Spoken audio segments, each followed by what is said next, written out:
No skipping, you will regret it.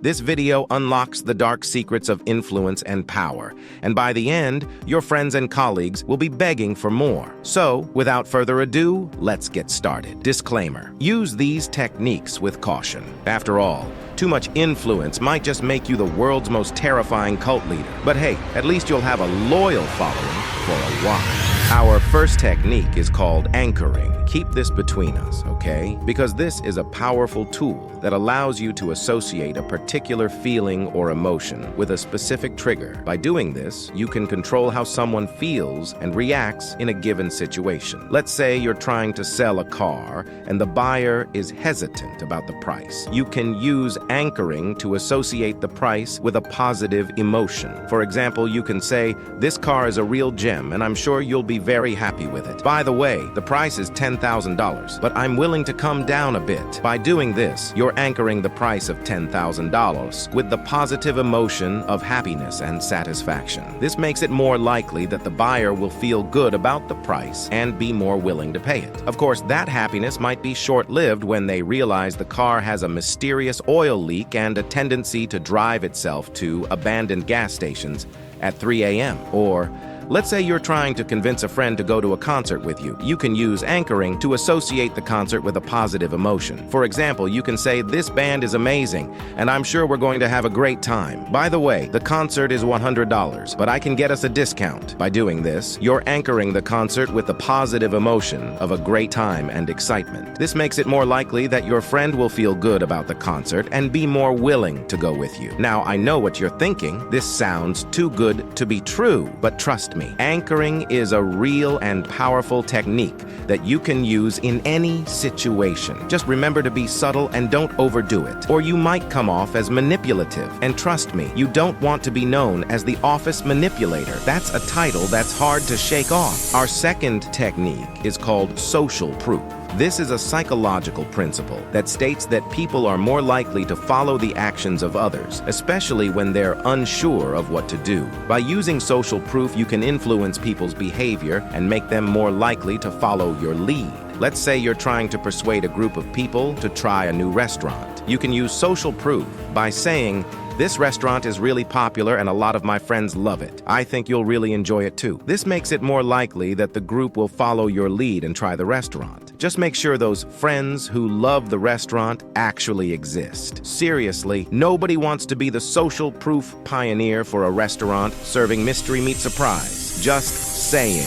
Our third technique is called scarcity. This is a psychological principle that states that people value things more when they're rare or in short supply. By creating a sense of scarcity, you can make people more interested in what you're offering and more willing to take action. Let's say you're trying to sell a product and you want to create a sense of urgency. You can use scarcity by saying, "This product is in high demand and we're running low on stock. If you don't act now, you might miss out on this amazing opportunity." This creates a sense of urgency and makes people more likely to take action. This tactic is especially effective when selling something truly scarce, like internal organs on the black market.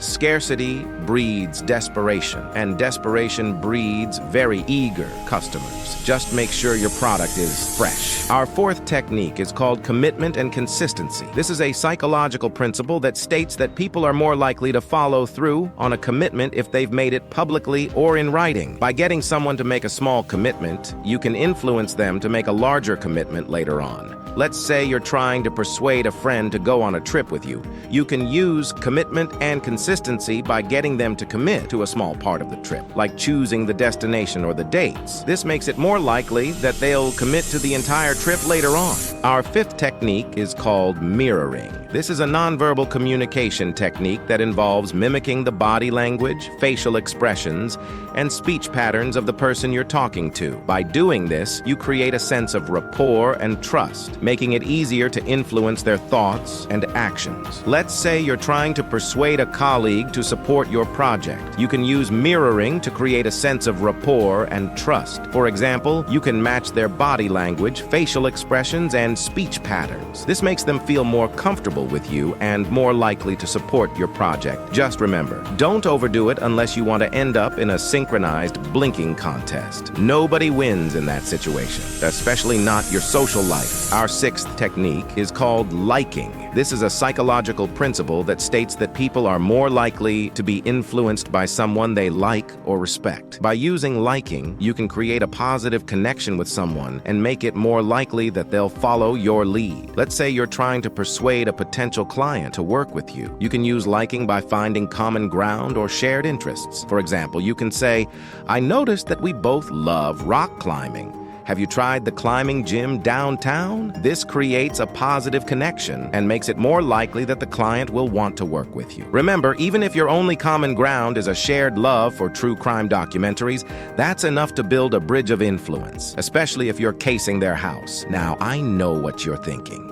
This sounds like a common sense technique, but trust me, liking is a powerful tool that you can use to create a positive connection with someone and make it more likely that they'll follow your lead. Our seventh is called authority. This is a psychological principle that states that people are more likely to follow the lead of someone they perceive as an authority figure. By using authority, you can establish yourself as an expert or authority figure and make it more likely that people will follow your lead. Let's say you're trying to persuade a group of employees to adopt a new workflow. You can use authority by presenting yourself as an expert or authority figure. For example, you can say, "I've researched and tested many workflows, and this one has proven to be the most effective. I strongly recommend that we adopt it." This establishes you as an authority figure and makes it more likely that the employees will follow your lead. Our eighth technique is called reciprocity. People tend to feel obligated to return favors or kindnesses that they have received, even if the original action was not explicitly intended as a favor. By being the first to offer a favor, you can create a sense of indebtedness in the other person, making them more likely to comply with your requests. For example, if you're trying to convince a coworker to help you with a project, start by offering to help them with one of their tasks first. They'll feel obligated to return the favor, and you'll have an easier time getting them on board. Our ninth technique is called the hidden agenda. People are more likely to comply with a request if they don't feel like they are being manipulated or controlled. By presenting your request as a hidden agenda, you can make people feel like they are making their own decision. For example, if you want someone to do you a favor, say something like, "I have a favor to ask you, but I don't want you to feel like you have to do it." This makes people more likely to comply with your request because they feel like they are making their own decision. Our 10th and final technique is called the absence then appearance. This technique is designed to create intrigue and curiosity in your crush by manipulating their perception of your presence. Here's how it works. You want to create a situation where you are not around your crush as much as you normally are. This could be as simple as sitting at a different table during lunch or taking a different route to class. The idea here is to create a sense of absence and distance. After a few days of absence, you want to create a sense of anticipation in your crush. You can do this by dropping subtle hints or sending subtle signals that you will be around soon. After a few days of anticipation, you want to make a grand appearance in front of your crush. This could be as simple as sitting next to them in class or striking up a conversation during lunch. The idea here is to create a sense of excitement and intrigue. If manipulating crushes is more your style, you might want to check out my previous video, Dark Psychology, How to Manipulate Your Crush to Like You. After all, a little influence can go a long way in the game of love or obsession. The choice is yours.